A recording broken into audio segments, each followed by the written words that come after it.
College বিশ্ববিদ্যালয়ে ভর্তি হয়েছেন, সেখানে কোনো হোয়াটসঅ্যাপ গ্রুপে যোগ দিয়েছেন কি? এমন সব হোয়াটসঅ্যাপ গ্রুপের উপর নজর রাখবে এবার বিশ্ববিদ্যালয় কর্তৃপক্ষ। র্যাগিং রুখতে এই উদ্যোগ, এমনটাই জানাচ্ছে ইউনিভার্সিটি গ্র্যান্টস কমিশন। আর বিষয়ে আরো জানবো, এখন নিউজরুমে সরাসরি রয়েছেন আমাদের পলিটিক্যাল এডিটর আশিস চট্টোপাধ্যায়। আশিস দা, কি সিদ্ধান্ত গ্রহণ করা হয়েছে?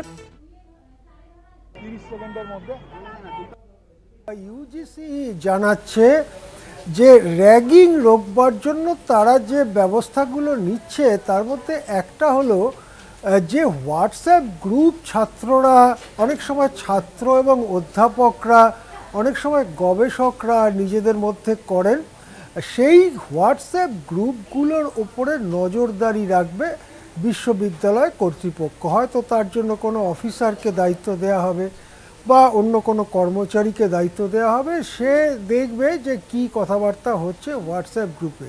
তাজ্জব হয়ে যাওয়ার মতো খবর আর কি, যে হোয়াটসঅ্যাপ গ্রুপটা সাধারণভাবে হোয়াটসঅ্যাপ তৈরির সময় থেকেই এই জিনিসটা সকলেই জানে যে যারা সেই গ্রুপের সদস্য তাদের মধ্যেকার কিছু কথাবার্তা আদান প্রদান করবার জন্যই হোয়াটসঅ্যাপ গ্রুপ তৈরি হয়। হোয়াটসঅ্যাপ গ্রুপের অপব্যবহার নিশ্চয়ই হয়, নানান ক্ষেত্রেই হোয়াটসঅ্যাপ গ্রুপের হয়। হোয়াটসঅ্যাপের অপব্যবহার হয়, হোয়াটসঅ্যাপ মেসেজ করেও তো অনেক সময় অনেক অবাঞ্ছিত কথা বা অন্যায় কথাবার্তা চালাচালি হয়, সেসব তো আমরা জানি।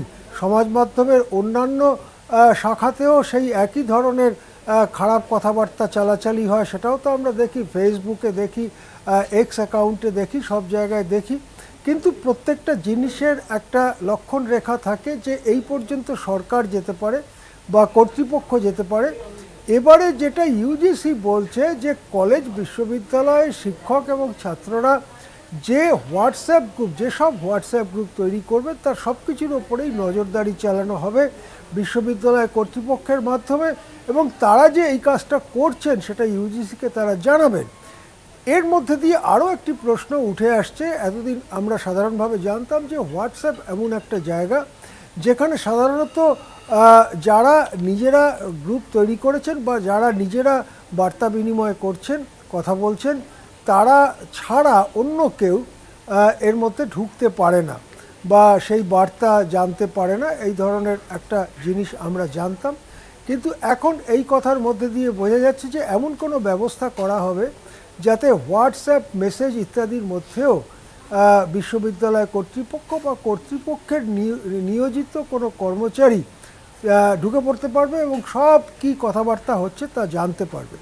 একটা মত হচ্ছে এই ব্যাপারে যে আসলে র্যাগিংটা বড় কথা নয়, র্যাগিং আটকাবার জন্য তো আরও হাজার একটা ব্যবস্থা রয়েছে, করা যায়। অ্যান্টি র্যাগিং কমিটি রয়েছে, বিভিন্ন জায়গায় ছাত্রদের মধ্যে থেকে কমিটি করে নজরদারি করা যায়, শিক্ষকদের সহযোগিতা নেওয়া যায়, এসব তো রয়েছে, সারা বিশ্বেই রয়েছে, ভারতেও রয়েছে। আসলে হোয়াটসঅ্যাপ গ্রুপগুলোতে রাজনৈতিক কথা হচ্ছে কিনা, হলে সেই রাজনীতির লক্ষ্যটা কোন দিকে, কি গতিমুখ তার, শাসক বিরোধী কথা হচ্ছে কিনা, আদর্শগত ক্ষেত্রে কি বলছে সেই হোয়াটসঅ্যাপ গ্রুপের সদস্যরা, বা হোয়াটসঅ্যাপ গ্রুপের মাধ্যমে কোনো রাজনৈতিক বার্তার চারপাশে লোকজন জড়ো হচ্ছে কিনা, এসবের ওপরে নজরদারি করবার জন্যই হঠাৎ ইউজিসির এই ফতোয়া যে বিশ্ববিদ্যালয়গুলো ছাত্র শিক্ষকদের হোয়াটসঅ্যাপ গ্রুপের উপরে নজর রাখবে। ছাত্র সংগঠনগুলো, শিক্ষক সংগঠনগুলো এ ব্যাপারে কি প্রতিক্রিয়া দেয় তার জন্য আমাদের আরও অপেক্ষা করতে হবে। অনেক ধন্যবাদ আশিস দা। নিউজরুমের সঙ্গে ছিলেন আমাদের পলিটিক্যাল এডিটর আশিস চট্টোপাধ্যায়। অর্থাৎ এবার থেকে কলেজ বিশ্ববিদ্যালয়তে ভর্তি হবার পর হোয়াটসঅ্যাপে যে আমরা দেখি যে গ্রুপ তৈরি করা হয় তার সরাসরি কিন্তু নজর রাখা হবে এবার বিশ্ববিদ্যালয় কর্তৃপক্ষের তরফে। র্যাগিং হচ্ছে কিনা তা প্রতিরোধ করার জন্য পাশাপাশি কোনো রকম পলিটিক্যাল ডিসকাশন হচ্ছে কিনা সেদিকেও কিন্তু নজর থাকবে।